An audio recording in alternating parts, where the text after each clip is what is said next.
Bartzelonako jatetxean gaude, eta Peio Izaskunen aitaren bila etorri gara.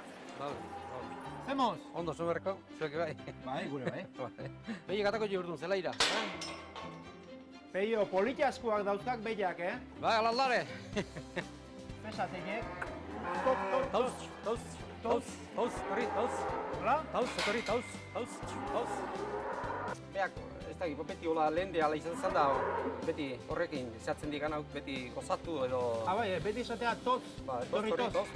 Toz. Bai, Toz, torri, toz, torri. Harri, toz. Zu galdera, eta xankarra asko saltzen zenun zu leheno arategin lan egiten zenuen? Eta beti faltan, bote ginen. Beti faltan, Beti faltan. Hau da, behian zati apreziatuenetako bada xankarra? Bai, eusteko, eosita o rebozauta o, teko, esuena. Aizue, gaur, Izaskunek, kozinatuko eguna egun zer da, xankarra, ez da? Hori da. Mentxe gaina, Legorretakoa, Bartzelonako jatetxekoa.